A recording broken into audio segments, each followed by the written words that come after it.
Hello दोस्तों, नमस्कार। आप सभी लोगों का मेरे इस यूट्यूब चैनल पर बहुत बहुत स्वागत है। तो आज की क्लास में हम इंडियन ज्योग्राफी को आगे कंटिन्यू करेंगे और आज ये दूसरी क्लास है। बेसिकली देखा जाए तो तीसरी क्लास है, क्योंकि मैंने इंडियन रिवर सिस्टम का वीडियो भी आप लोगों को प्रोवाइड कर दिया है ना। तो मैं क्या करूँगा कि इसके बाद वाला जो क्लास है वो उसमें ऐड कर दूंगा, है ना। तो आज तीसरी क्लास है हमारी इंडियन ज्योग्राफी की, और आज की क्लास में हम चर्चा करेंगे हिमालय पर। किस पर चर्चा करेंगे? हिमालय पर चर्चा करेंगे। हिमालय जो पर्वत है उसका आज हम पूरा ऑपरेशन करने वाले हैं। जितना भी उसमें डिटेल है सारी चीज़ों को एक एक करके बताऊंगा। कुछ डिटेल ऐसा भी है जो जरूरी नहीं है, तो उसको हम नहीं देखेंगे। जो एग्जाम ओरिएंटेड फैक्ट है उन्हीं को हम एक एक करके यहाँ समझेंगे और एक एक करके लिखेंगे। याद रखना, आपको सारी चीज़ें नोट डाउन करते चलना है।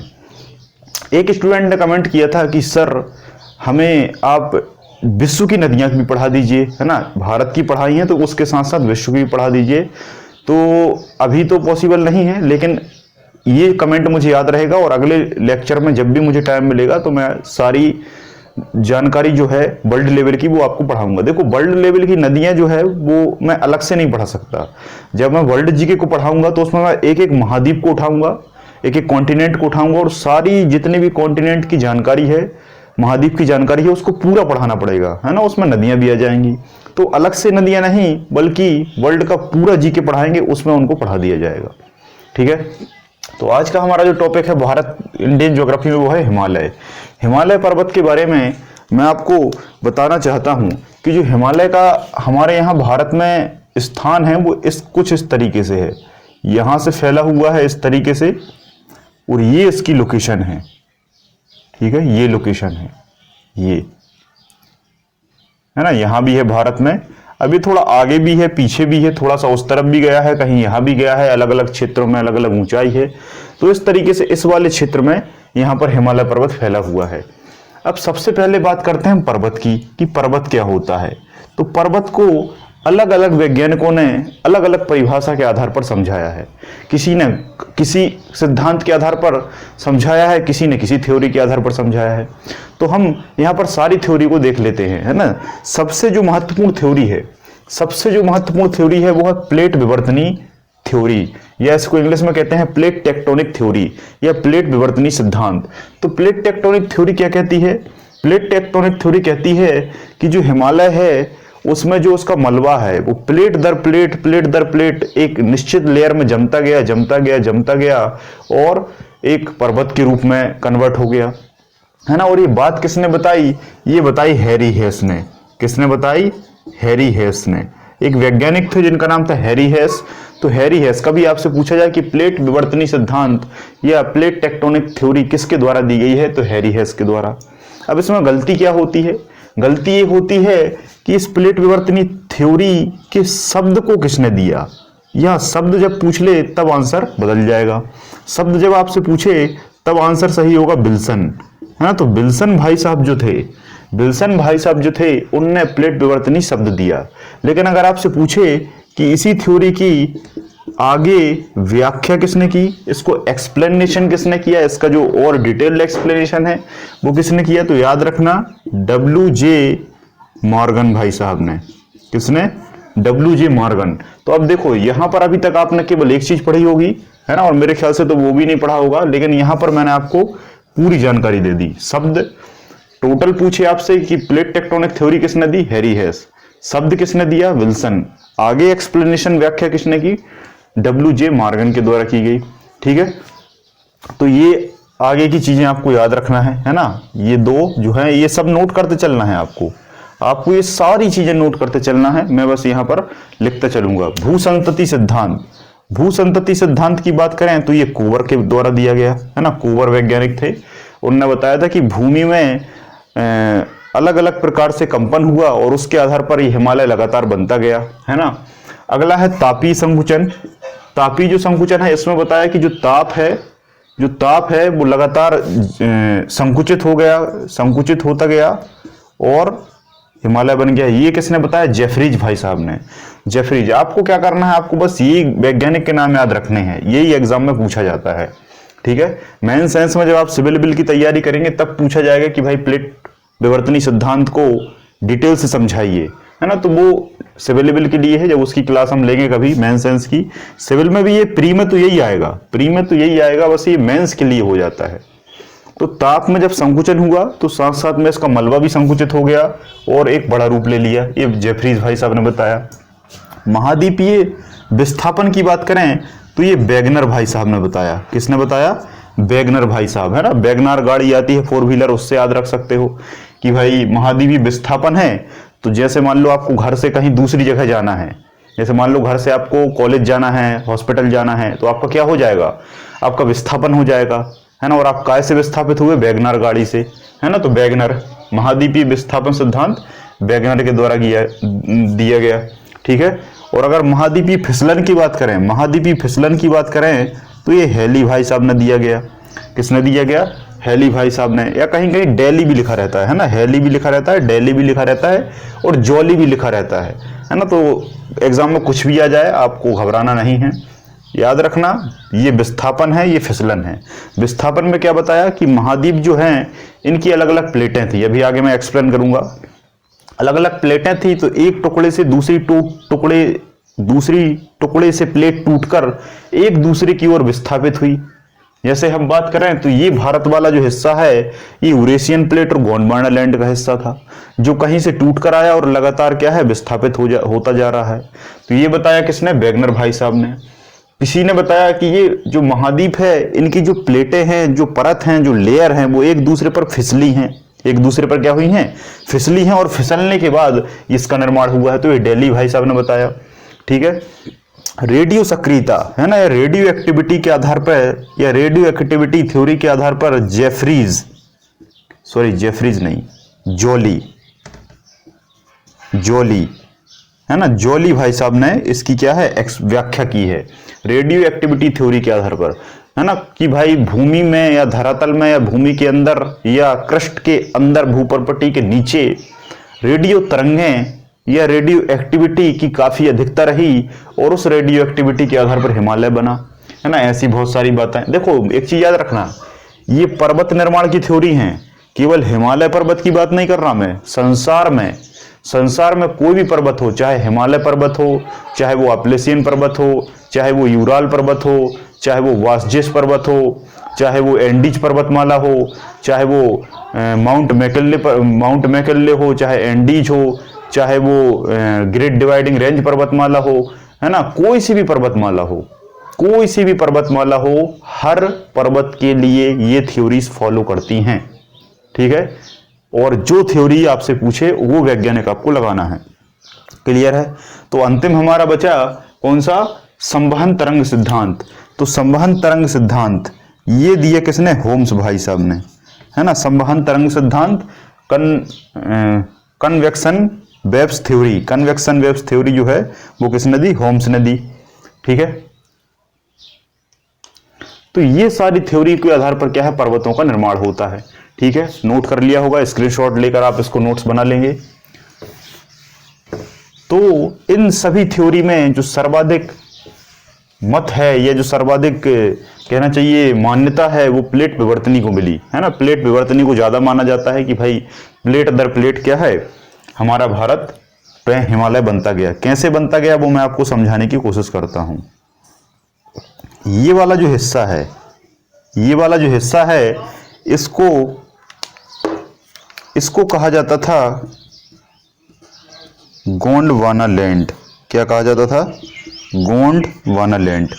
और कहते हैं कि ये भाई अफ्रीकन जो प्लेट है, अफ्रीकन प्लेट से ये वाला हिस्सा टूट के आया।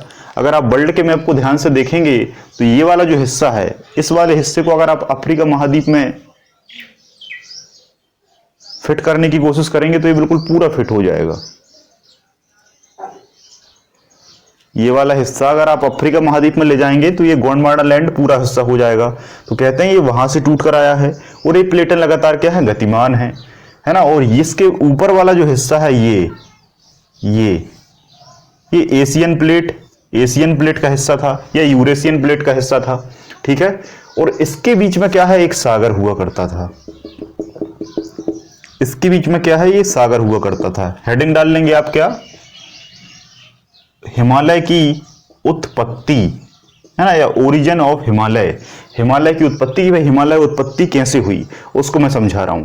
तो बहुत पहले मतलब बहुत पुराने समय में, जिसको हम एरा या महाकल्प के नाम से जानते हैं, तो एक हमारे भारत में सीनोजोइक एरा हुआ। एरा बहुत सारे हुए। सबसे पहले एरा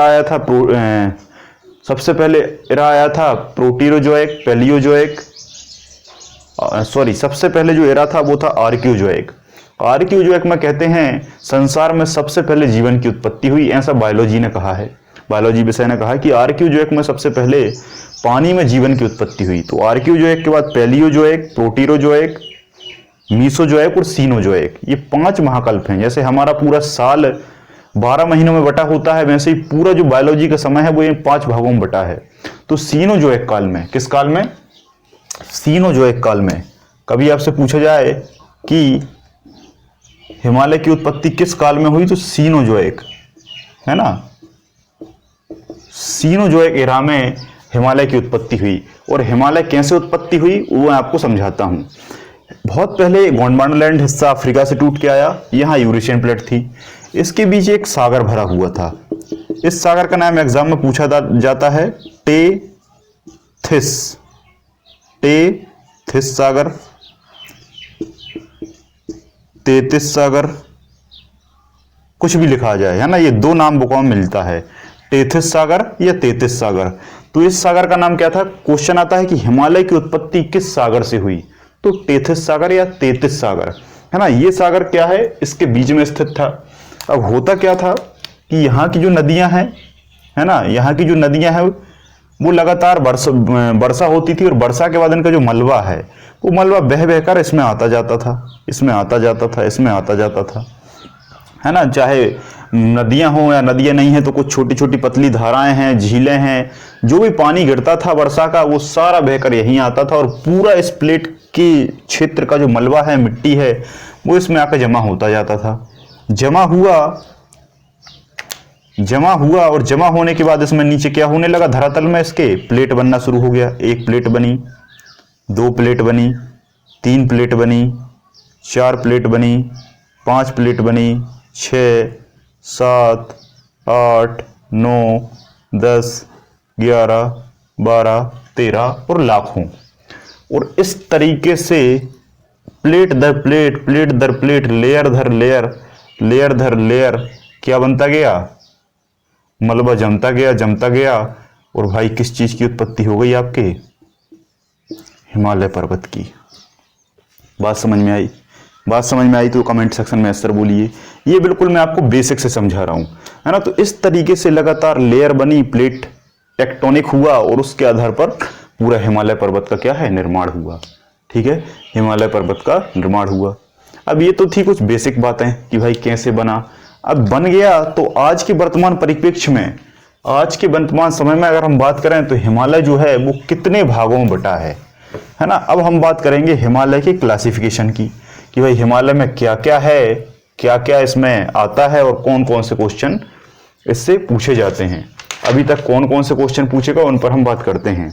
तो हेडिंग डालो हिमालय के भाग, हेडिंग डालो हिमालय के भाग। अब ये भाग कौन कौन से हैं उन पर हम चर्चा करेंगे। ठीक है, हेडिंग डालो हिमालय के भाग। अब कौन कौन से भाग हैं? सबसे पहला भाग है हिंदू कुश पर्वत। कौन सा भाग है भैया? हिंदू कुश पर्वत। ये सारे हिमालय के भाग हैं। दूसरा भाग है सुलेमान पर्वत, सुलेमान पर्वत। ठीक है, तीसरा भाग है नंदा देवी पर्वत, नंदा देवी पर्वत। ठीक है, चौथा भाग है गिरिधर, गिरिधर पर्वत। पांचवा भाग है कश्मीर घाटी। छठवां भाग है कुल्लू और कांगड़ा घाटी। ठीक है, सातवां भाग है काठमांडू घाटी। आठवां भाग है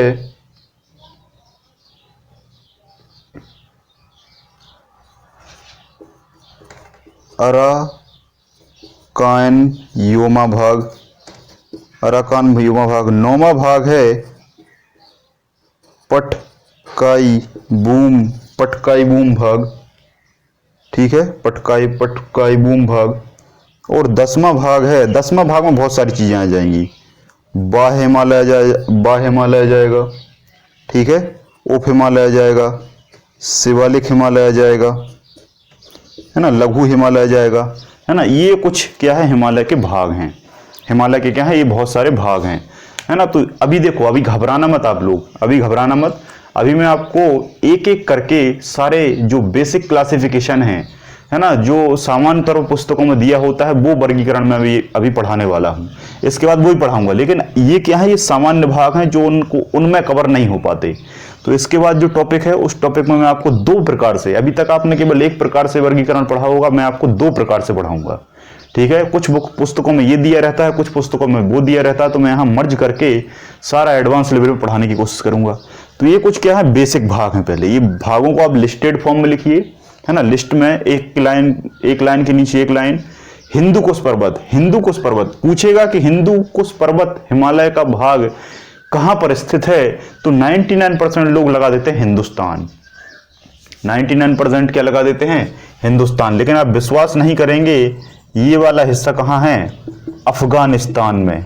कहां पर है भैया, अफगानिस्तान में, है ना, जहां की राजधानी काबुल है। तो देखो, ये भारत है, मैंने कल आपको बताया। देखो, आप ये समझ में उसी को आएगा जिसने कल का वीडियो देखा है। कल का वीडियो अगर आपको नहीं देखा है तो पहले कल का वीडियो देखिए, परसों का वीडियो देखिए, फिर आप ये देखिए, क्योंकि मैं आपको 2 प्रकार से हिमालय क्लासिफिकेशन पढ़ाऊंगा। पहला एरिया वाइज, तो एरिया वाइज जो है वो आपको कैसे समझ में आएगा, कल वाली क्लास से। कल वाली क्लास में मैंने पड़ोसी राज्य, क्षेत्र, पड़ोसी देश सब कुछ बताया है, तो वहां आपको समझ में आ जाएगा। और दूसरा बताऊंगा मैं नदियों के आधार पर। तो नदियों वाला पिछला लेक्चर मैंने इसलिए पहले अपलोड किया ताकि आगे के जो लेक्चर हैं वो आपको नदियों के हिसाब से समझ में आए। तो पहले के 2 लेक्चर देख लीजिए, फिर इसको देखिए, तो बेहतर तरीके से समझ में आएगा। और नोट्स बनाते चलना है। तो ये वाला जो हिस्सा है, यहाँ ये वाला हिस्सा पाकिस्तान है, आपको पता है, यहां से लेकर यहां तक पाकिस्तान लगा है। लेकिन ये जो बॉर्डर है, यहां से बॉर्डर शुरू हो जाती है अफगानिस्तान की। यहां से बॉर्डर किसकी शुरू हो जाती है, अफगानिस्तान की। तो ये इसका जो छोटा सा भाग है, ये वाला, ये यहां की ओर मुड़ गया। तो ये वाला भाग जो यहां आता है ना, ये कहलाता है हिंदू कुश पर्वत। क्या कहलाता है भैया, हिंदू कुश पर्वत। अब इस पे हम डिटेल में नहीं जाएंगे क्योंकि ये विदेश का हिस्सा है। दूसरा आ जाता है सुलेमान पर्वत, है ना। तो सुलेमान पर्वत को तो आप भूल ही नहीं सकते, नाम भी मुस्लिम लग रहा है। और मुस्लिम कंट्री, इस्लामिक देश हैं तो बहुत सारे, लेकिन हम सबसे बड़ा इस्लामिक किसको मानते हैं, पाकिस्तान को। क्योंकि धर्म के आधार पर, जैसे हमारा भारत जो है, हमारा भारत संविधान के आधार पर बना है ना, लोकतंत्र के आधार पर बना है, वैसे ही पाकिस्तान जो है वो इस्लाम या धर्म के आधार पर बनने वाली कंट्री है। तो सुलेमान आपको नाम से ही समझ में आ रहा है, तो ये कहाँ है, पाकिस्तान में। तो ये वाला हिस्सा जो यहाँ आता है, यहाँ की ओर मुड़ जाता है, वो कहलाता है सुलेमान पर्वत, ठीक है। फिर आता है नंदा देवी। नंदा देवी को सभी जानते हैं, है ना। ये सब भारत में ही है। भारत में कहाँ, देखो भारत में है तो भारत में आपको डिटेल्ड पढ़ना पड़ेगा। तो नंदा देवी कहाँ पर है, उत्तराखंड में, है ना। उत्तराखंड में चोटी भी है नंदा देवी के नाम से। गिरधर की बात करें तो गिरधर ये भी पाकिस्तान में है ना, पाकिस्तान में है। कश्मीर घाटी, तो ये कश्मीर में ही है, J&K में। कुल्लू और कांगड़ा घाटी, कुल्लू और कांगड़ा घाटी ये कहाँ पर है, हिमाचल प्रदेश में है। कहाँ पर है, हिमाचल प्रदेश में है। कुल्लू और कांगड़ा घाटी हिमाचल प्रदेश में है। थोड़ा बहुत यहाँ और थोड़ा बहुत ऊपर भी इसका रीजन जाता है। काठमांडू सभी जानते हैं, काठमांडू जो राजधानी है वो नेपाल की है। नेपाल की राजधानी क्या है, काठमांडू है। तो काठमांडू में ही जो पूरा क्षेत्र फैला है उसको काठमांडू घाटी कहते हैं, है ना, जानते ही होंगे आप ये सब। विद्या देवी भंडारी और खड़ग प्रकाश कोहली जी यहाँ के क्या हैं, प्रधानमंत्री और राष्ट्रपति हैं, दोनों अलग अलग।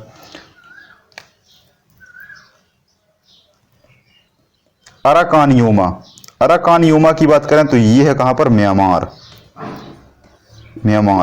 एक्चुअल में ये सही आंसर क्या है, म्यांमार और इंडिया दोनों की बॉर्डर पे है। देखो ये वाला जो हिमालय है, यहां से फोल्डेड जो होता है, ये वाला हिस्सा जो फोल्डेड होता है, तो ये भारत और यहां म्यांमार है ना, कल पढ़ाया मैंने, यहां म्यांमार है, तो इसकी सीमा पर है, ये इसकी सीमा पर है ना। तो इसको क्या नाम देते हैं, अराकान योमा, है ना। इसी को रखाइन पर्वत के नाम से भी जाना जाता है, रखाइन पर्वत के नाम से भी जाना जाता है। सारी चीजें मैं नहीं लिखूंगा, आपको अपने हिसाब से नोट करते चलना है। पटकाई बूम की बात करें तो पटकाई बूम जो है वो अरुणाचल प्रदेश में पड़ता है। कहाँ पड़ता है? अरुणाचल प्रदेश में पड़ता है, अरुणाचल प्रदेश में पड़ता है। उसके बाद ये 3 भाग हैं, बाह्य हिमालय, उप हिमालय, शिवालिक हिमालय, मध्य हिमालय, लघु हिमालय, ट्रांस हिमालय। ये मैं अगले लेक्चर में पढ़ाऊंगा।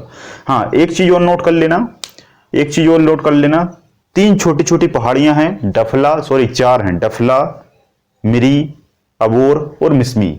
डफला, मिरी, अबोर और मिसमी, ये चारों जो पहाड़ियां हैं वो यहाँ हैं, ये मेघालय में। कहां पर है? मेघालय में। छोटी छोटी हिमालय की भाग हैं। तो आप एक और पॉइंट करके लिख लेंगे, डफला, अबोर, मिसमी, डफला, अबोर, मिसमी। और एक और क्या बताया था मैंने अभी? डफला, अबोर, मिसमी और मिरी। ठीक है, ये 4 हैं। तो ये सब हो गया। तो हमने भाग पढ़ लिए, हमने सारे हिमालय के क्या है भाग पढ़ लिए एक एक करके। अब मैं आपको एक एक करके बताऊंगा कि इसका क्लासिफिकेशन क्या है, इसको हम कैसे बांटते हैं और क्यों ऐसा बांटा गया है। ठीक है, तो सबसे पहले हिमालय के जो भाग हैं वो आपको एक एक करके पढ़ने हैं। ठीक है, तो हेडिंग डालिए, हेडिंग डालिए हिमालय का वर्गीकरण,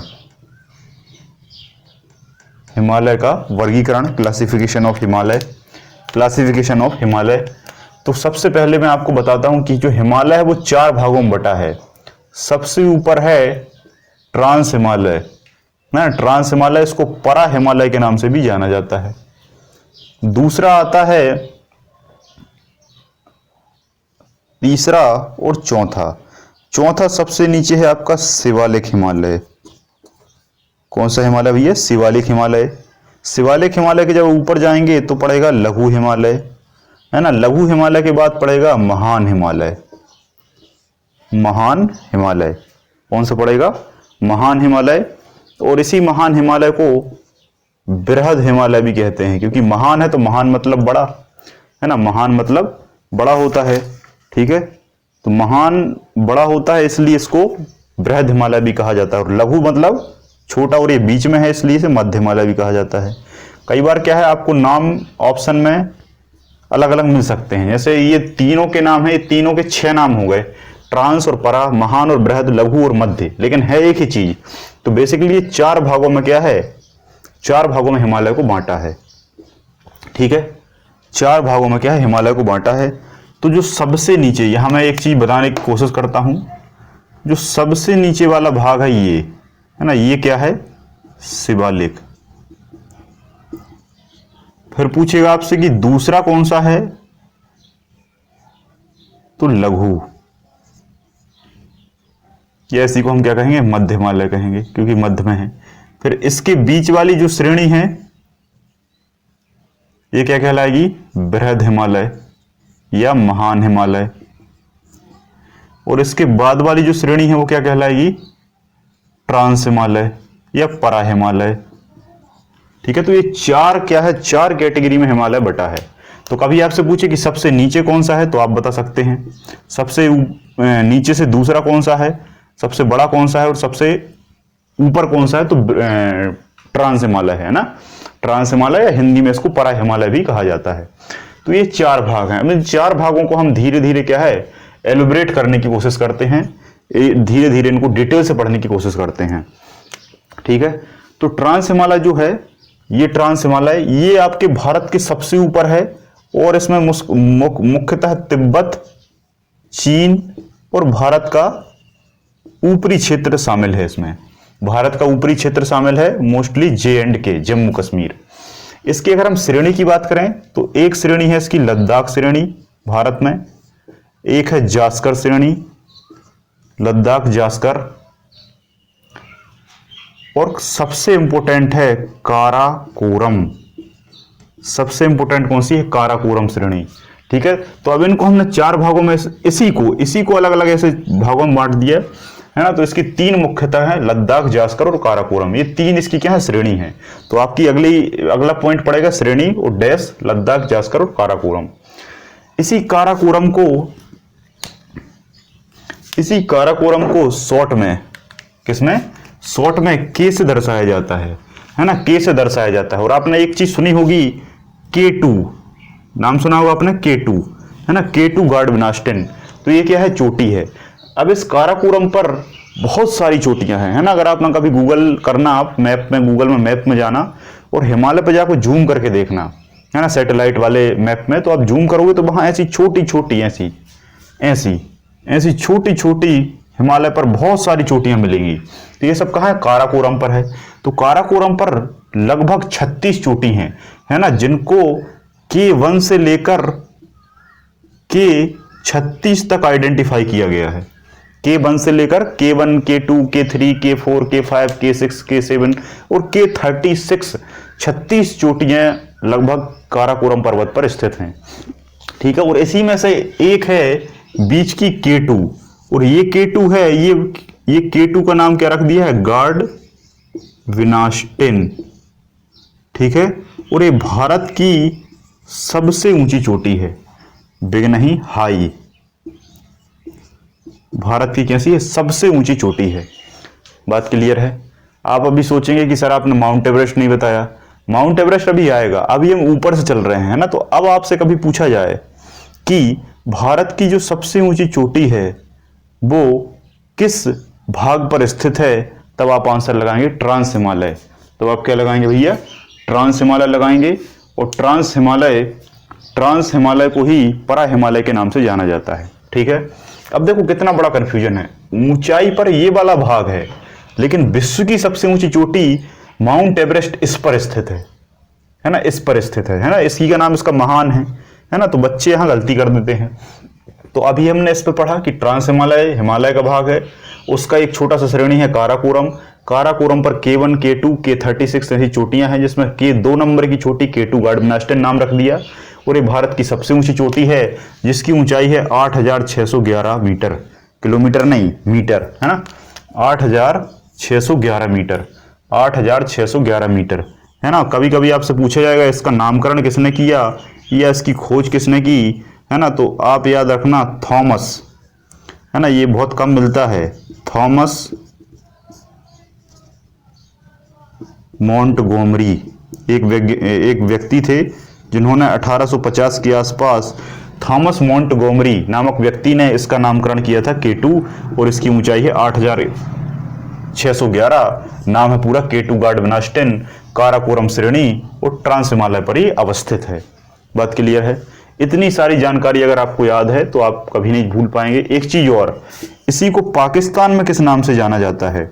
अभी हम केवल गार्डविनास्टेन की बात कर रहे हैं, अभी हमने ट्रांस हिमालय को छोड़ दिया। यहां पर ट्रांस हिमालय के 3 भाग बताए, उसके बाद हम एंटर कर गए किसमें, चोटी में एंटर कर गए K2 गार्डविनास्टेन।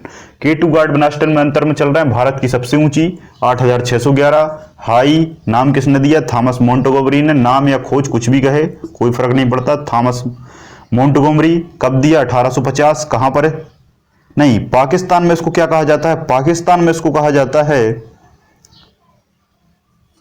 चागोरी और साहगोरी, है ना, नोट कर लो भैया, ये बहुत बड़ा क्वेश्चन है।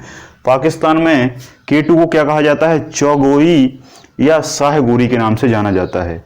चागोरी या साहगोरी के नाम से जाना जाता है, चागोरी या साहगोरी। अभी तक आपने केवल माउंट एवरेस्ट के बारे में पढ़ा होगा कि भाई माउंट एवरेस्ट को सागर माथा कहते हैं, ये कहते हैं, वो कहते हैं, लेकिन आज आपको पहली बार पता चला होगा कि K2 गार्डविनास्टेन को पाकिस्तान में क्या क्या कहा जाता है।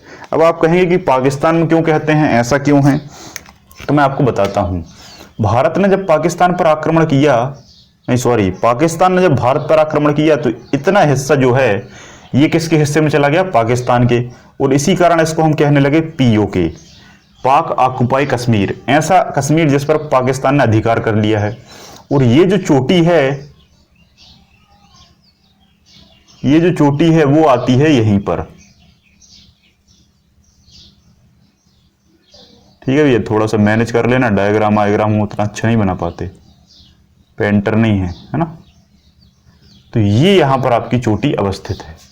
कहां पर, ये तो भारत इसे अपने क्षेत्र में मानता है क्योंकि ये भारत का ही क्षेत्र है ना, ये गिलगिट बल्किस्तान वाला क्षेत्र कहलाता है ना। तो काराकोरम पर ये K2 स्थित है, तो वहां पर पाकिस्तान इसको साहगोरी या चौगोरी या चागोरी के नाम से जानता है, और हम किस नाम से जानते हैं, K2 गार्डविनास्टेन, है ना। तो ये यहाँ पर आपको सारी जानकारी मैंने इस चोटी की बता दी है।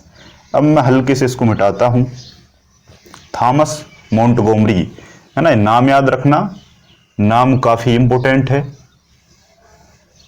क्योंकि ये नाम आपको बहुत साधारण जगह नहीं मिल पाता होगा। ठीक है,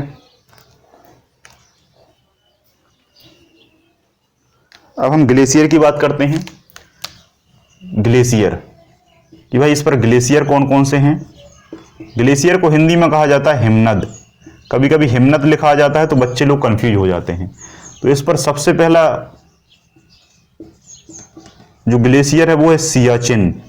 सियाचिन ग्लेशियर जो है ये सब विश्व का सबसे ऊंचे स्थान पर स्थित ग्लेशियर है। सबसे ऊंचा युद्ध स्थल भी है ना, सबसे ऊंचा युद्ध स्थल है, सबसे ऊंचा ग्लेशियर है, सबसे बड़ा ग्लेशियर भी माना जाता है। सियाचिन के बाद है बिस्पर, बिस्पर ग्लेशियर। बिस्पर के बाद है बालतोरो। सियाचिन, बिस्पर, बालतोरो और ससाइमी। ससाइमी जल्दी से नोट करिए, जल्दी से नोट करिए।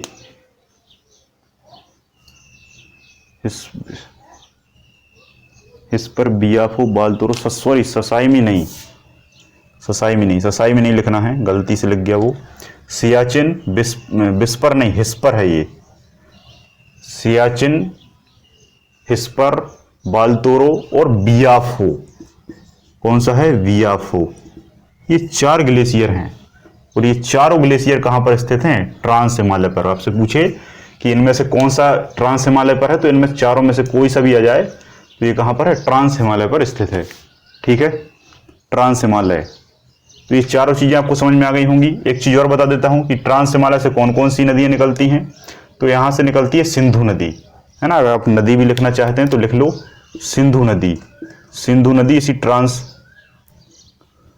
हिमालय वाले क्षेत्र से निकलती है ना। सिंधु नदी, सिंधु के साथ साथ सतलुज भी निकलती है, ब्रह्मपुत्र भी निकलती है। सिंधु के पास से ही ब्रह्मपुत्र भी निकली है मानसरोवर झील से, है ना। ब्रह्मपुत्र के बाद सतलुज भी निकली है। ठीक है, तो ये 3 नदियां हैं जो आप नोट कर लेंगे। वैसे नदियों वाला सिस्टम मैंने आपको पढ़ा दिया था। क्लियर? तो ये वाला भाग आपका यहाँ कंप्लीट होता है। ठीक है, यहाँ तक कोई डाउट हो तो पूछिए जल्दी से। जो भी आपको समझ में ना आए, जो भी आपको कंफ्यूजन लगे या कोई दिक्कत हो तो आपको क्या करना है? कमेंट सेक्शन में उस जानकारी को या उस क्वेश्चन को पुट कर देना है। उसका सॉल्यूशन निश्चित तौर पर आपको दे दिया जाएगा, क्योंकि सारे कमेंट जो है मैं खुद देखता हूं और एक एक कमेंट मैं खुद पढ़ता हूं और उस पर हम चर्चा करते हैं। अभी तक ऐसा नहीं हुआ कि कोई बच्चे ने इतने समय में कोई कमेंट किया हो और उसका निराकरण ना किया गया हो। ठीक है, बस आप अगर कुछ टॉपिक का भी कहते हैं तो वो भी मैं अलग से बना देता हूं, है ना। तो टेंशन नहीं लेना है, बस आसानी से शांतिपूर्ण धैर्य तरीके से पढ़ते चलना है। तो ट्रांस के बाद अब हम बात करते हैं महान हिमालय की। नाम ही स्पष्ट है, महान। महान को ही हम संस्कृत में बृहद भी कह देते हैं, हिंदी में हम बड़ा कहते हैं, है ना। तो बड़ा नहीं, मतलब ये सबसे ऊंचा है। ऊंचा है तो ऊंचे से ही सबसे पहले हम बात करें कि जो विश्व की जो सबसे ऊंची चोटी है माउंट एवरेस्ट। विश्व की जो सबसे ऊंची चोटी है माउंट एवरेस्ट, इसकी ऊंचाई कितनी है? 8,848.86 किलोमीटर, नहीं बल्कि मीटर, है ना, किलोमीटर नहीं होती। तो माउंट एवरेस्ट जो है इसकी ऊंचाई कितनी है? 8,848.86 मीटर, है ना। ये विश्व की सबसे ऊंची चोटी है। विश्व की सबसे ऊंची चोटी है। विश्व में इतनी ऊंची चोटी कोई सी नहीं है। ठीक है, एशिया महाद्वीप की भी सबसे ऊंची चोटी इसी को माना जाता है, माउंट एवरेस्ट। अफ्रीका महाद्वीप की बात करें तो किलिमंजारो को माना जाता है। ऑस्ट्रेलिया महाद्वीप की बात करें तो क्यूसोस्को को माना जाता है। दक्षिण अमेरिका की बात करें तो एकांकागुआ को माना जाता है। यूरोप महाद्वीप की बात करें तो माउंट एल्ब्रुस को माना जाता है। अंटार्कटिका की बात करें तो विंसन मासिफ को माना जाता है। उत्तरी अमेरिका की बात करें तो माउंट मैकेले को माना जाता है। ठीक है, माउंट मैकेले और माउंट एल्ब्रुस नहीं, माउंट एल्ब्रुस तो यूरोप की है, माउंट मैकेले। ठीक, और एशिया महाद्वीप और पूरे विश्व की माउंट एवरेस्ट ये सबसे ऊंची चोटी है। अब इसकी ऊंचाई में बड़ा कंफ्यूजन है 8,848 भी लिखा रहता है, कहीं 50 लिखा रहता है। तो 8848 का सही आंसर है। लेकिन अभी हाल ही में एक लिस्ट जारी हुई है, करंट अफेयर्स का ये क्वेश्चन है, ये क्वेश्चन जरूर आ सकता है कि हाल ही में माउंट एवरेस्ट की ऊंचाई कितनी बढ़ी है ना। तो 0.86 बढ़ गई है और ये इसका अब आंसर रहेगा। इतनी ऊंचाई बढ़ गई है और ये अब इसका आंसर रहेगा। अभी तक बहुत सारी पुस्तकों में 8850 भी लिखा था, लेकिन ये करंट का डाटा भी जारी हुआ है, 0.86 इसकी ऊंचाई बढ़ी है। अब आप कहेंगे कि ऊंचाई बढ़ी क्यों है ना, इसका बढ़ने का कारण क्या है। तो मैं आपको बताता हूं कि जो हिमालय पर्वत है ये लगातार ऊपर की ओर बढ़ रहा है, लगातार बढ़ रहा है और ये ऊंचाई हिमालय की हो चाहे चोटियों की हो, ये लगातार बढ़ती जाएगी। क्यों बढ़ती जाएगी? क्योंकि अभी आपने एक नियम पढ़ा था, महाद्वीपीय विस्थापन सिद्धांत, है ना, जो कि वेगनर भाई साहब के द्वारा दिया गया था। तो महाद्वीपीय विस्थापन सिद्धांत ने क्या बताया है कि ये जो विस्थापन है ये लगातार हो रहा है, ये जो विस्थापन है महाद्वीप का ये लगातार हो रहा है। तो ये प्लेट उतने दूर से टूटकर आई, जब उतने दूर से टूटकर यहां तक आई तो यहां से भी ये ऊपर की ओर जा रही है, यहां से भी ऊपर की ओर जा रही है। और आपको पता है कि नीचे गोंडवाना लैंड था और ऊपर यूरेशियन प्लेट थी, है ना, और बीच में सागर था। तो सागर था, धीरे धीरे आगे बढ़ता गया और ये दोनों आपस में जुड़ गए, ये दोनों आपस में जुड़ गए। अब क्या हो रहा है कि ये लगातार ऊपर की ओर जा रहा है, अभी भी लगातार ये ऊपर की ओर जा रहा है। तो हिमालय पर्वत पर दबाव पड़ रहा है और दबाव पड़ रहा है तो आप खुद सोचिए कि कोई चीज अगर दो पृष्ठ या लेयरों के बीच में रहेगी और दोनों लेयरों को अगर हम दबाएंगे तो वो क्या होगा, जो भी उसमें भरा होगा वो ऊपर की ओर जाएगा, स्वाभाविक सी बात है। अब नीचे की ओर इसलिए नहीं जा सकता क्योंकि नीचे धरातल है, सिंपल सी बात है। यहां नीचे इस तरीके से क्या है, एक भाग है और एक भाग ये है, ये यूरेशियन प्लेट है और ये वाली गोंडवाना प्लेट है, ये लगातार ऊपर की ओर जा रही है। तो यहाँ जो भाग भरा था मलबा और सागर, जब ये ऊपर जाएगा तो ये क्या होगा, ऊपर की ओर बढ़ेगा। जितना ज्यादा दबाव इस पर लगता जाएगा ये ऊपर की ओर लगातार क्या होता जाएगा, बढ़ता जाएगा। तो पूरा हिमालय क्या है, लगातार विस्थापित कर रहा है, लगातार गतिमान है और लगातार गतिमान होने के कारण भी एवरेस्ट की ऊंचाई 0.86 अभी हाल ही में बढ़ गई है। एक हमारे भौतिक वैज्ञानिक हैं, प्रसिद्ध वैज्ञानिक हैं एल्बर्ट आइंस्टाइन। तो एल्बर्ट आइंस्टाइन ने कहा है कि इस संसार में कोई भी वस्तु, कोई भी कण स्थिर नहीं है और हो ही नहीं सकता। क्यों नहीं हो सकता? क्योंकि कोई वस्तु है तो उसका निश्चित तौर पर द्रव्यमान होगा, उस पर निश्चित तौर पर क्या होगा, द्रव्यमान होगा, मास होगा। और जब मास होगा तो ये मास आता है एनर्जी से। ऐसा हमारा द्रव्यमान संरक्षण नियम कहता है, ऐसा हमारा कौन कहता है, द्रव्यमान संरक्षण नियम कहता है। ये हमारे लेवाजिए भाई साहब ने बताया। तो लेवाजिए भाई साहब ने जब बताया कि कोई भी द्रव्यमान है वो एनर्जी है और कोई भी एनर्जी है वो द्रव्यमान है, इसी की और आगे व्याख्या करके एल्बर्ट आइंस्टाइन ने E=mc², आप कई जगह लिखा देखते होंगे, E=mc²। एल्बर्ट आइंस्टाइन ने ये नियम दिया। ये नियम क्या है, ये बहुत सारे लोगों को आज तक समझ में नहीं आया और ना लोग समझ पाते हैं, बस ये देख लेते हैं। तो अगर आपको इसको पढ़ना है तो प्लेलिस्ट में जाइए, फिजिक्स की क्लास प्लेलिस्ट देखिए और उसमें फिजिक्स की एक क्लास पढ़ी होगी, उसमें मैंने इस न्यूटन नियम को समझाया हुआ है ना। बेसिकली सारी क्लासें पढ़ी हुई हैं, देख सकते हैं आप। तो E यहाँ एनर्जी को रिप्रेजेंट करता है और M मास को और C उसकी प्रकाश की चाल को या उसके वेग को, है ना, प्रकाश के वेग को, वेलोसिटी को। तो E क्या है, किसी भी वस्तु में अगर एनर्जी है तो उस एनर्जी को जब आप खत्म करेंगे तो वस्तु को आप उस एनर्जी के आधार पर द्रव्यमान में कन्वर्ट कर सकते हैं और उस द्रव्यमान को खत्म करके आप उसकी एनर्जी रिलीज कर सकते हैं। जैसे ब्रह्मांड में कुछ एनर्जी थी, उसको इकट्ठा करके एक मार्कर बना दिया, ये बोर्ड बना दिया, मोबाइल बना दिया। अब इस मार्कर को अगर मैं ये बना दिए तो इसका क्या है, कुछ ना कुछ द्रव्यमान है, इस वस्तु का कुछ ना कुछ क्या है, द्रव्यमान है। अब इस वस्तु को मैं नष्ट करूंगा, इसको जब नष्ट करूंगा तो नष्ट क्या मैं ऐसे ही कर लूंगा, नहीं। जब इसको नष्ट करूंगा तो निश्चित तौर पर इसमें ऊर्जा लगेगी। जब इसको नष्ट करना है तो इस पर कुछ ना कुछ ले जाना पड़ेगा और जब इस पर कुछ ले जाएंगे तो यहां से क्या है, बल लगाना पड़ेगा। यहां से बल लग रहा है, ऊर्जा लगेगा। अगर मशीन से मिटाओगे तो मशीन की ऊर्जा लगेगी, पेट्रोल डीजल की ऊर्जा लगेगी, कार्बनिक ऊर्जा, कुछ ना कुछ इसमें ऊर्जा लगेगी। तो जो ऊर्जा लगेगी वही ऊर्जा इस मास को खत्म करने के बाद वो ऊर्जा ब्रह्मांड में रिलीज हो जाएगी और उसी ऊर्जा को फिर से आप कन्वर्ट कर सकते हैं मास में। ये लगातार चलता रहता है और इसी के साथ साथ इसमें क्या होती है, वेलोसिटी होती है, वेग होता है, चाल होता है। और इसी चाल को आधार मानते हुए आइंस्टीन ने कहा है कि हर वस्तु क्या है, गतिमान है। कोई भी वस्तु इस संसार में स्थिर नहीं है। स्थिर आपको दिख सकती है, वो एक अलग बात है।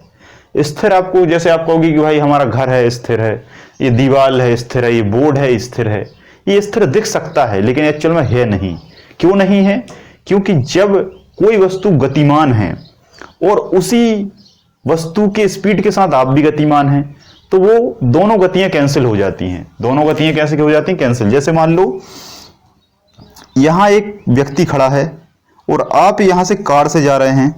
कार की स्पीड है 30 किलोमीटर प्रति घंटा, है ना, और ये व्यक्ति खड़ा है, तो ये व्यक्ति आपको क्या है, गतिमान दिखेगा, है ना। जैसे आप बस में जाते होगे तो बाजू में व्यक्ति खड़ा है, वो पीछे निकल जाता है तुरंत। लेकिन ये व्यक्ति भी एक गाड़ी ले ले और ये भी अगर 30 किलोमीटर से चलने लगे, ये भी 30 किलोमीटर से चलने लगे, या यही उठकर आपके बस में आके बैठ जाए, तो आपको ये गतिमान दिखेगा क्या? नहीं दिखेगा। इसकी स्पीड और आपकी स्पीड भी क्या है, बराबर है, इसलिए एक दूसरे को क्या कर देंगी, कैंसिल कर देंगी। समझ में आया? कैंसिल कर देंगी तो आपको आपके बगल वाला व्यक्ति बस में स्थिर दिखेगा, जबकि आप खिड़की से बाहर देखेंगे तो व्यक्ति जल्दी से पीछे निकल जाता है, गतिमान दिखेगा। ऐसे ही ये पृथ्वी लगातार घूम रही है, तो हर वस्तु गतिमान है, उसके साथ साथ हम भी उसी स्पीड से गतिमान हैं, इसलिए स्पीड कैंसिल हो जाती है और वस्तु स्थिर दिखती है नहीं। ज्योग्राफी में मैं आपको समझाऊंगा कि सूर्य भी गतिमान होता है ना। सामान्य तौर पर लोग नहीं समझते, सूर्य भी गतिमान होता है। कैसे होता है बताएंगे, ठीक है। तो माउंट एवरेस्ट पे हमने बात की। माउंट एवरेस्ट जो है, इसको नेपाल में सागर माथा कहा जाता है। क्या कहा जाता है भैया? सागर माथा कहा जाता है। कांस्टेबल में क्वेश्चन आया था कि माउंट एवरेस्ट का अर्थ क्या होता है। कांस्टेबल 2017 का पेपर उठा के देखना आप, उसमें पूछा था कि माउंट एवरेस्ट का अर्थ क्या होता है। इतने सारे तमाम तरीके क्वेश्चन नहीं पूछे, बल्कि माउंट एवरेस्ट का क्या पूछ लिया, अर्थ पूछ लिया, है ना। तो माउंट एवरेस्ट का जो अर्थ है, ये होता है विश्व की देवी माँ, विश्व की देवी माँ, है ना। और माउंट एवरेस्ट में ये जो अर्थ है, ये तिब्बती भाषा का अर्थ है ना, तिब्बती भाषा में अर्थ है। क्वेश्चन आया था कि माउंट एवरेस्ट का तिब्बती भाषा में अर्थ क्या होता है, तो विश्व की देवी माँ, मतलब इतनी ऊंचाई पर स्थित है कि उसे देवी माँ के रूप में जाना जाता है। क्लियर है? सागर माथा कहा जाता है ना। अब ये है कहाँ? तो ये नेपाल में है। इसकी जो हम स्थान की बात करें, प्लेस की बात करें, ये कहाँ स्थित है, तो ये है आपका नेपाल में, है ना। भारत मत लगा देना, अगर भारत में होता तो भारत की ऊंची चोटी हो जाती। तो ये कहां पर है भैया? माउंट एवरेस्ट में स्थित है।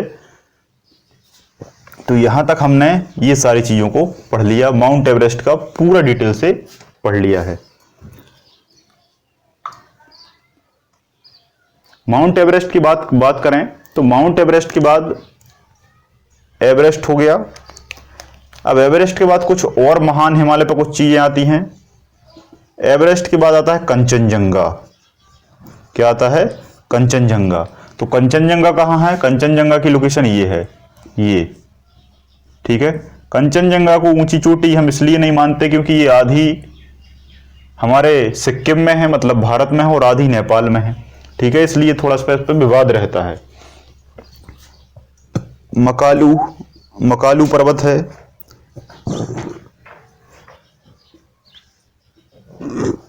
धौलागिरी पर्वत है, नंगा पर्वत है, ठीक है। अन्नपूर्णा पर्वत है, अन्नपूर्णा पर्वत है, नंदा देवी पर्वत है, ठीक है, नंदा देवी पर्वत है, और नामचा बरवा है। कौन सा है? नामचा बरवा पर्वत है। इतने सारे ये इसके छोटे छोटे क्या हैं, भाग हैं। इनमें से इंपॉर्टेंट क्या है? कंचनजंगा को याद रखें, है ना, इंडिया और नेपाल दोनों की बॉर्डर पर है। नंदा देवी को याद रखें, है ना, ये दूसरी ऊंची चोटी है भारत की। भारत की पहली मैं बता चुका हूं, दूसरी ये है ना। दूसरी कंचनजंगा को भी मानते हैं, है ना, दूसरी इसको भी माना जाता है, इसको तीसरी मान सकते हैं, लेकिन ये थोड़ा विवाद में आ जाती है, इसलिए इसको दूसरी मान लेते हैं। तो दूसरी और तीसरी है।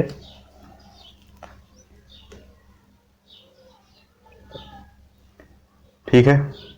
नामचा बरवा ये आपका अरुणाचल प्रदेश वाले एरिया में आता है। नंगा पर्वत, नंगा पर्वत का एक और अन्य नाम पूछा जाता है कातिल पहाड़। क्या कहा जाता है? कातिल पहाड़ कहा जाता है, क्योंकि हर साल लगभग 30 से 40 लोग, और कहीं कहीं लिखा रहता 70 से 80 लोग इससे गिर के मरते ही हैं, है ना। इसलिए इसका नाम क्या पड़ गया, कातिल पहाड़ पड़ गया, है ना। तो इतना सफिशियंट है। नदियों की बात करें तो गंगा और यमुना लिख लेंगे आप। गंगा और यमुना नदियां इसी से निकलती हैं, है ना, गंगोत्री और यमुनोत्री से। पिछली क्लास में मैंने बता दिया था, गंगा और यमुना इसी नदी से निकलती हैं। ग्लेशियर की बात करें तो गंगोत्री और जेमू ग्लेशियर इसी में स्थित है। गंगोत्री और जेमू ग्लेशियर इसी में स्थित है। अब हम बात करते हैं मध्य हिमालय की। मध्य हिमालय या लघु हिमालय, ये वाला भाग, है ना। इस पर सबसे पहली कौन सी चीज है, पीर पंजाल, है ना। पीर पंजाल आपने सुना होगा, पीर पंजाल आपने सुना होगा। तो पीर पंजाल जो श्रेणी है वो जम्मू कश्मीर में पड़ती है। पीर पंजाल सुरंग भी है, रेलवे सुरंग भी है। पीर पंजाल आपने सुना होगा, एग्जाम में आया था कांस्टेबल के 2017 में कि पीर पंजाल की सबसे ऊंची चोटी कौन सी है, तो इंद्रसन है। कौन सी है, इंद्रसन है। इसको अच्छे से नोट कर लेना। पीर पंजाल लघु हिमालय पर स्थित है, अगली बार आ सकता है। इसकी ऊंची चोटी का नाम क्या है, इंद्रसन चोटी है। कौन सी चोटी भैया, इंद्रसन चोटी इसकी सबसे ऊंची चोटी है ना। पीर पंजाल के नाम से दर्रा भी है, पीर पंजाल के नाम से दर्रा भी है, और एक और दर्रा है इस पर, बनिहाल दर्रा। कौन सा है दर्रा, बनिहाल दर्रा। पीर पंजाल दर्रा और बनिहाल दर्रा, ठीक है। और इसी बनिहाल दर्रे में जवाहर सुरंग है। इसी बनिहाल दर्रे में कौन सी सुरंग है, जवाहर सुरंग है। जवाहर सुरंग है, जवाहर सुरंग आपको पता होगा, ठीक है। तो इसमें और ज्यादा ऐसा कुछ खास है नहीं, ठीक है। अगला अंतिम हम बात करते हैं, शिवालिक हिमालय की। शिवालिक हिमालय की अगर हम बात करें तो शिवालिक हिमालय का सबसे निचला भाग है, सबसे नीचे का भाग है ना। और इसमें कुछ मर्ग पाए जाते हैं जिनको गुलमर्ग, सोनमर्ग, टनमर्ग के नाम से जाना जाता है। मर्ग क्या है, कुछ मैदान हैं। मर्ग क्या है, कुछ मैदान हैं, और जिन मैदान पर क्या होता है, चारा होता है ना। मर्ग क्या है, मैदान है। मर्ग क्या है, मैदान है। जैसे सोनमर्ग, गुलमर्ग, है ना, ये सब आपने सुना होगा। तो मर्ग क्या है, मैदान है, किसके, चारे के मैदान है। और ये कहाँ होते हैं, जम्मू कश्मीर में होते हैं। इन्हीं चारों के मैदान को उत्तराखंड में क्या कहा जाता है, उत्तराखंड में बुग्याल कहा जाता है। वो बुग्याल और प्यार कहा जाता है, बुग्याल और प्यार कहा जाता है। ये आपके कहाँ, उत्तराखंड के घास के मैदान हैं, उत्तराखंड के ये क्षेत्र कहलाते हैं, ठीक है। इसी पर आपकी पटकाई बूम क्षेत्र है। पटकाई बूम क्षेत्र आपको पता है अरुणाचल प्रदेश में है। पटकाई बूम जो क्षेत्र है वो कहां पर है, पटकाई बूम जो क्षेत्र है वो आपका अरुणाचल प्रदेश में स्थित है, ठीक है। काठमांडू श्रेणी भी इसी पर स्थित है। काठमांडू श्रेणी जो है वो इसी पर स्थित है। काठमांडू श्रेणी भी स्थित है। और जो चार मैंने अभी यहां बताई थी मेघालय में, है ना, डफला, मिरी, अबोर और मिसमी, है ना, यहां लिखता हूं मैं, डफला, अबोर, मिसमी और मिरी, ये चारों श्रेणियां छोटी छोटी कहां पर हैं, इसी शिवालिक हिमालय पर स्थित हैं। और किस राज्य में है, मेघालय राज्य में स्थित हैं, ठीक है। कहां पर स्थित हैं, मेघालय राज्य में स्थित हैं। इसकी बात करें, बाद हम एक बहुत इंपॉर्टेंट बात करें, मेघालय में ही, सॉरी, ये अरुणाचल प्रदेश में आती हैं। कहाँ आती हैं, अरुणाचल प्रदेश में आती हैं, है ना। मेघालय की बात करें तो मेघालय में है गारो, खासी और जयंतिया पहाड़ी, ठीक है। ये तीनों पहाड़ियां कहाँ आती हैं, मेघालय में आती हैं। ये अरुणाचल प्रदेश में आती हैं, है ना, ये अरुणाचल प्रदेश में आती हैं। डफला, अबोर, मिसमी और मिरी ये अरुणाचल प्रदेश में आती हैं। और ये गारो, खासी, जयंतिया जो है ये मेघालय में आती हैं, ये मेघालय में आती हैं। अब सबसे महत्वपूर्ण बात, इसी शिवालिक हिमालय पर एक बहुत इंपॉर्टेंट चीज स्थित है, जिम कॉर्बेट राष्ट्रीय उद्यान। क्या स्थित है भैया, जिम कॉर्बेट राष्ट्रीय उद्यान, जिसकी स्थापना अभ्यारण्य के रूप में 1933-34 में हुई थी, जबकि 1955 में इसे राष्ट्रीय उद्यान बनाया गया और 1973 में इसमें टाइगर प्रोजेक्ट शामिल किया गया, ठीक है। जिम कॉर्बेट राष्ट्रीय उद्यान को हेली नेशनल पार्क के नाम से भी जाना जाता है ना, जो कि जिससे रामगंगा नदी होकर बहती है, और इसका नाम आजादी के संग रामगंगा राष्ट्रीय उद्यान पड़ गया था, ठीक है। ये उत्तराखंड में स्थित है। और उत्तराखंड में किस श्रेणी पर स्थित है, तो शिवालिक श्रेणी पर स्थित है, ठीक है, तो इतनी सारी चीजें आपको यहाँ पर समझ में आ गई होंगी। तो ये सारा क्या है, क्लासिफिकेशन था किसका, हिमालय का। हिमालय का क्लासिफिकेशन हमने यहाँ से डिटेल से पढ़ लिया और लगभग सारी चीजें जो हिमालय की हैं वो मैंने आपको बता दी कि भाई लघु हिमालय क्या है, बृहद हिमालय क्या है, ट्रांस हिमालय क्या है। और एक चीज और बता देता हूं मैं आपको कि अभी तक मैंने आपको सारी चोटियां बता दी है ना। इसकी चोटी हमने देख ली कौन सी है, K2 है।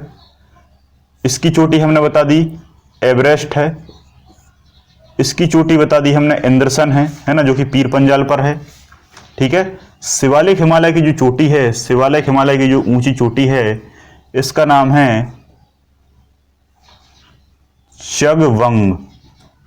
क्या नाम है, चगवंग। ठीक है, चगवंग, चगवंग इसकी सबसे ऊंची चोटी चगवंग है। ये आप शायद पहली बार नाम सुन रहे होंगे। ठीक है, चगवंग। और ये चगवंग कहां पर स्थित है, ये उत्तराखंड में स्थित है ना, उत्तराखंड में यहां पर स्थित है जहां आपकी नंदा देवी है। तो ये चारों की मैंने आपको टॉप चोटियां बता दी हैं। ठीक है, अब हम जल्दी से आज का लास्ट 10 मिनट और लगेंगे है ना। ये तो डिटेल्ड क्लासिफिकेशन था, इसमें लगभग पूरा डिटेल से क्लासिफिकेशन मैंने आपको बता दिया है कि भाई हिमालय में क्या क्या है, कौन कौन से दर्रे हैं, कौन कौन से ग्लेशियर हैं, कौन कौन सी नदियां निकलती हैं, कौन कौन सी पहाड़ियां हैं, कौन कौन से भाग हैं, कौन कौन सी चोटियां हैं। सब पर हमने चर्चा कर ली है, सब पर हमने क्या है डिटेल से चर्चा कर ली है। एक चीज और है, MBC और MCB बताना भूल गया मैं। अब आप कहेंगे कि MBC और MC ये क्या है, तो देखो सुन लो, ये जो सबसे नीचे शिवालिक हिमालय है, जब इस शिवालिक हिमालय से आप ऊपर जाएंगे तो आपको लघु हिमालय मिलेगा। इसके बीच की जो ये लाइन है, यह मिटाता हूं मैं, ये क्वेश्चन आता है एग्जाम में है ना, अच्छे से इसको नोट कर लेना। ये शिवालिक हिमालय है, तो इसके बीच की ये वाली जो लाइन है, ये वाली लाइन, इसको कहा जाता है MBF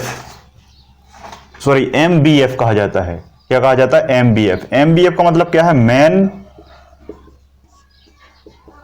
बाउंड्री फॉल्ट। क्या कहा जाता है, मेन बाउंड्री फॉल्ट। फिर लघु हिमालय के बाद बृहद हिमालय है, तो इसके बीच की ये वाली लाइन है, इसको MCF कहा जाता है। क्या कहा जाता है, MCF नहीं, MCT कहा जाता है। MCT का मतलब मेन सेंट्रल थ्रस्ट मतलब होता है गड्ढा। ठीक है, सॉरी गड्ढा नहीं, उभार होता है। ठीक है, तो MBF और MCT आपको दोनों समझ में अच्छे से आ गया होगा। ठीक है, मिटा दूं मैं, तो मेन बाउंड्री फॉल और मेन सेंट्रल थ्रस्ट, ये आपको याद रखना है। अब हम एक छोटा सा क्लासिफिकेशन देख लेते हैं जो कि आज का लास्ट रहेगा। ठीक है, ये तो था आड़े में, मतलब पैरेलल क्लासिफिकेशन है ना, इस तरीके से क्लासिफिकेशन था। अब हम क्लासिफिकेशन देखेंगे किस तरफ से, कुछ अलग तरीके से, इस तरीके से। अभी तक हमने क्लासिफिकेशन ऐसा देखा हिमालय का, जो कि कितने भागों में था, 1 2 3 4 भागों में। अब हम क्लासिफिकेशन इस तरीके से देखेंगे हिमालय का। किस तरीके से, इस तरीके से। ये भी 4 भागों में है ना, 4 भागों में। पहला हिमालय जो है, इसका नाम है पंजाब हिमालय। क्या नाम है, पंजाब हिमालय। दूसरा क्या है, कुमायूं हिमालय। दूसरा कौन सा है, कुमायूं हिमालय। सॉरी, ये काम करो, अभी मत लिखो, स्टार्टिंग से लिखो। हेडिंग डालो हिमालय पर्वत का नदियों के आधार पर वर्गीकरण। हिमालय का नदियों के आधार पर वर्गीकरण है ना, on the basis of river classification of Himalaya. ठीक है, तो रिवर के आधार पर जो क्लासिफिकेशन है वो ये 4 भागों में है। अब इंपॉर्टेंट ये है कि इस क्लासिफिकेशन को, इस वर्गीकरण को दिया किसने, है ना, ये बहुत कम लोग जानते हैं। और पहला क्वेश्चन यही बन जाता है कि इस वर्गीकरण को सबसे पहले दिया किसने, बताया किसने, है ना। तो ऑस्ट्रेलिया की राजधानी के नाम पर ही उस व्यक्ति का नाम था सिडनी बुराड। क्या नाम था भैया, सिडनी बुराड। तो सिडनी बुराड नामक व्यक्ति ने इस वाले नदियों के आधार पर हिमालय पर्वत को बांटा है। बात क्लियर है। वैसे तो बहुत सारे लोगों ने बांटा है, मैंने बता दिया था पहले ही। तो इस प्रकार से नदियों के आधार पर सिडनी बुराड भाई साहब ने इसका वर्गीकरण किया है। कितने भागों में, 4 भागों में। अब वो 4 भाग कौन कौन से हैं वो आपको लिखना है। पंजाब हिमालय, दूसरा है कुमायूं हिमालय, तीसरा है नेपाल हिमालय, और चौथा है असम हिमालय। चौथा कौन सा भैया? असम हिमालय। ये 4 भाग हैं। शुरुआत कहां से होती है नदियों के आधार पर? यहां से देखो, यहां से कौन सी नदी निकली है? यहां से निकली है सिंधु नदी। अब जिसने नदी वाला नहीं पढ़ा वो उसे कुछ समझ में नहीं आएगा, तो नदी वाला एक बार देख लेना। तो सबसे पहले यहां से कौन सी नदी निकली है भाई साहब? सिंधु नदी। ये सिंधु नदी। और यहां से नीचे निकली है सतलुज नदी। कौन सी नदी? सतलुज नदी। तो इसके बीच में जो आप हिमालय देख पा रहे हैं, ये वाला हिमालय कौन सा है? ये पंजाब हिमालय। ठीक है। और आपको पता है कि पंजाब भी यहीं आ रहा है, ये पंजाब आ रहा है। ठीक है। पंजाब बेसिकली यहां भी है, एक पंजाब का हिस्सा पाकिस्तान में जा चुका है। तो इसका नाम है सिंधु और इसका नाम है सतलज। तो सिंधु और सतलज के बीच कौन सा है? पंजाब हिमालय। फिर यहां से एक नदी निकलती है जिसका नाम है काली नदी। कौन सी नदी? काली नदी। और इसी काली नदी को आप शारदा नदी के नाम से भी जानते हैं। काली गंगा भी कहते हैं, काली नदी भी कहते हैं, शारदा भी कहते हैं। तो काली और सतलुज के बीच में जो हिमालय है, ये वाला है ना, ये वाला क्या कहलाएगा? कुमायूं हिमालय, है ना। कुमायूं श्रेणी मैंने बताया था उत्तराखंड में है, यहां उत्तराखंड आ जाएगा। तो सतलुज और काली के बीच कौन सा है? कुमायूं हिमालय। फिर यहां से निकलती है तीस्ता नदी। कौन सी नदी? तीस्ता नदी। मैंने आपको बताया था कि सिक्किम में बहती तीस्ता नदी। तो तीस्ता और काली के बीच ये जो है, ये जो हिमालय है, ये क्या कहलाएगा? नेपाल हिमालय, क्योंकि इस क्षेत्र में यहां नेपाल आ जाता है, तो इसलिए से नेपाल हिमालय। और फिर तीस्ता और यहां कौन सी नदी है सबसे लास्ट में? यहां आपको पता है कौन सी नदी है? ब्रह्मपुत्र नदी है। कौन सी नदी है भैया? ब्रह्मपुत्र नदी है। तो तीस्ता और ब्रह्मपुत्र के बीच में जो हिमालय आएगा, है ना, that is called Assam Himalaya. That is called Assam Himalaya. ठीक है। तो ये 4 प्रकार से मैंने यहां पर क्या है, हिमालय को आपको बता दिया है, on the basis of river, on the basis of normal classification of Himalaya. ठीक है। तो यहां तक अगर आपको क्लियर हो तो यस सर बोलिए। यहां तक हिमालय को मैंने पूरा पढ़ा दिया है। अभी भी कुछ चीजें हैं लेकिन वो इंपॉर्टेंट नहीं है। बस अगर आप इतना कवर कर लेंगे तो एग्जाम में लगभग सारे फैक्ट आपके फंस जाएंगे। वीडियो बड़ा है लेकिन जानकारी भी बड़ी है। याद रखना, जानकारी बड़ी चाहिए तो वीडियो आपको बड़ा देखना पड़ेगा। वीडियो 9 से 10 घंटे का भी आ सकता है पूरा डिटेल्ड ज्योग्राफी का, लेकिन आप देख नहीं पाएंगे। तो अब से हमने रेगुलरिटी को मेंटेन किया है। कुछ स्टूडेंट ने कमेंट किया कि सर रैंडमली टॉपिक मत बनाइए, क्योंकि रैंडमली में दिक्कत जाती है, लिंक नहीं हो पाता कोई दूसरा टॉपिक। तो मैंने कोशिश की है कि अब इंडियन ज्योग्राफी को ही लेके चलेंगे। और पहला वीडियो मैंने कल आपको दे दिया था जिसमें भारत की ज्योग्राफी या भारत की भूगोल का सामान्य परिचय था, बेसिक इंट्रोडक्शन था, जिसमें आप लोगों ने बहुत अच्छे से समझ लिया होगा। नहीं आया है तो कमेंट करिए, फिर से मैं समझाने की कोशिश करूंगा।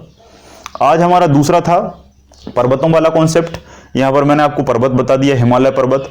अब एक टॉपिक और आएगा, उसमें भारत के कुछ स्पॉट बताऊंगा, जैसे छोटा नागपुर का पठार, दक्कन का पठार, अरावली, विंध्याचल, है ना।